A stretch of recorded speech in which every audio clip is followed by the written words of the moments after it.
મોરબીના જેતપર ગામે જે ઘટના બની હતી એ ઘટના હજુ આપણા માનસમાંથી દૂર નથી થઈ। હજુ પણ એના જે દ્રશ્યો આપણે સૌએ જોયા હતા એ હજુ તાજા જ છે। જે પ્રકારે વીજ પોલ નાખવા માટે વીજ કંપનીના અધિકારીઓ અને કર્મચારીઓ ત્યાં ખેડૂતોના ખેતરમાં પહોંચ્યા હતા અને ખેડૂતો અને આ વીજ કંપનીના કર્મચારીઓ અને અધિકારીઓ વચ્ચે જે પ્રકારે ઘર્ષણ થયું ત્યારબાદ પોલીસ ત્યાં આવી। પોલીસ આ ગામના જે ખેડૂતો અને અન્ય જે ગ્રામજનો હતા એમને ઉઠાવી ગઈ, સાથે ખેડૂત પરિવારની જે મહિલાઓ હતી એમની પણ અટકાયત કરવામાં આવી અને ત્યાર પછી જે કંઈ પણ ઘટના બની અત્યાર સુધી એના પડઘા જે છે હજુ સુધી પડી રહ્યા છે। જેતપર ખાતે જે આંદોલન છાવણી છે એ હજુ પણ ચાલી રહી છે અને આ છાવણીની અંદરથી જેતપર ગામની અંદરથી જે વિરોધની ચિંગારી ઉઠી હતી અત્યારે તો મોરબીના અનેક ગામોની અંદર ભારતીય જનતા પાર્ટીની જે પકડ છે એને બાળી ચૂકી છે। કારણ કે મોરબીના 19 થી વધુ એવા ગામો છે, આમ તો ઘણા બધા ગામો છે, એની અંદર એવા બેનરો લગાડી દેવામાં આવ્યા છે કે 2027ની આગામી વિધાનસભાની જે ચૂંટણી છે એ ચૂંટણીમાં ભારતીય જનતા પાર્ટીના કોઈ પણ વ્યક્તિએ મત માંગવા આવવું નહીં। આ જે આગ છે એ પ્રચંડ જ્વાળા બનીને ધીમે ધીમે પ્રસરી રહી છે। ત્યાં આ બધાની વચ્ચે અત્યારે જામનગર જિલ્લામાંથી સમાચાર સામે એ આવી રહ્યા છે કે જામનગર જિલ્લાના જોડિયાના વાવડી ગામે પણ જેતપર જેવી જ આવી એક ઘટના બની છે, જ્યાં વીજ કંપનીના જે કર્મચારીઓ છે એ પોલ નાખવા પહોંચ્યા હતા અને એને ગ્રામજનો સાથે ઘર્ષણ થયું। ત્યારબાદ પોલીસ આવી અને પોલીસ દ્વારા મહિલાઓ અને પુરુષો સહિત લગભગ 75 જેટલા લોકો જ છે એમની અટકાયત કરવામાં આવી છે।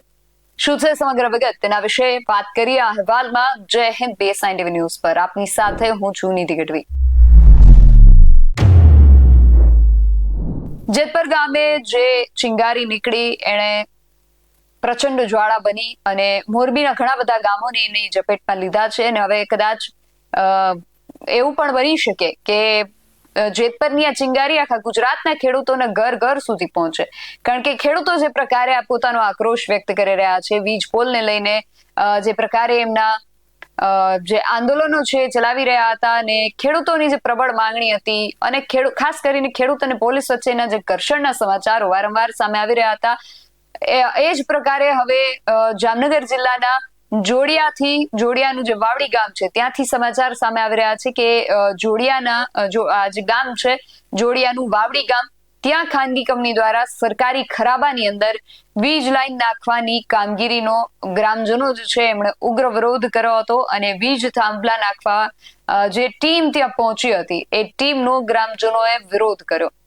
ત્યાર પછી મહિલા અને પુરુષો સહિત આશરે 75 જેટલા ગ્રામજનો જે છે એમની પોલીસ દ્વારા અટકાયત કરવામાં આવી છે। સૌથી પહેલા તો વાવડી ગામથી જે દ્રશ્યો સામે આવી રહ્યા છે તેના પર એક નજર કરીએ।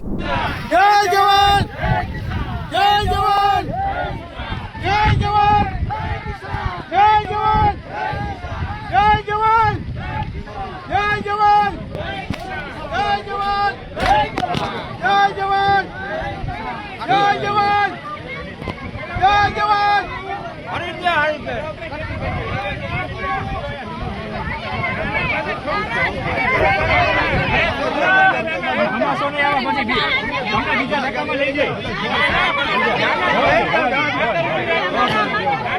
हमारी क्या है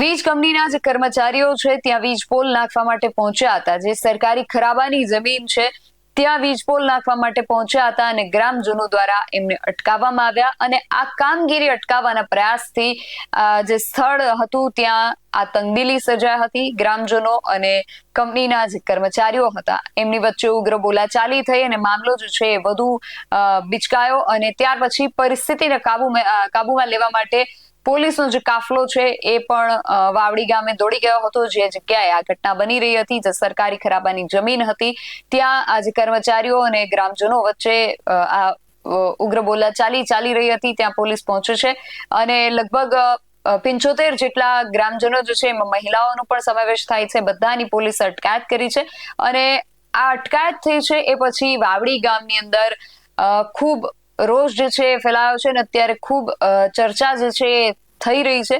હવે આગામી સમયની અંદર આ વિષયમાં શું થાય છે ખાસ જોવાનું રહેશે, કારણ કે જેતપરમાં પણ આ જ પ્રકારે ઘટના બની હતી અને ત્યાર પછી આખા મામલાએ શું સ્વરૂપ ધારણ કર્યું એ આપ સૌ જાણો જ છો. એટલે હવે જામનગરના વાવડીની અંદર પણ આ પ્રકારે એવી જ ઘટના બની છે. તો હવે આ ઘટના આગળ જતા શું સ્વરૂપ ધારણ કરે છે એ ખાસ જોવાનું રહેશે. તમારું આ સમગ્ર વિષયને લઈને ને ખાસ કરીને અત્યારે વાવડીથી આ જે સમાચાર સામે આવી રહ્યા છે તેને લઈને શું માનવું છે, તમારો મત અમને કોમેન્ટ બોક્સમાં ચોક્કસથી જણાવજો. આવા જ અહેવાલો સાથે મળતા રહીશું. તમે મારી યુટ્યુબ ચેનલને સબસ્ક્રાઇબ કરવાનું અને અમને ફેસબુક અને ઇન્સ્ટાગ્રામ પર ફોલો કરવાનું ભૂલશો નહીં. બાકી અમને અપડેટ્સ માટે આપ જોતા રહો BSI ન્યૂઝ. નમસ્કાર.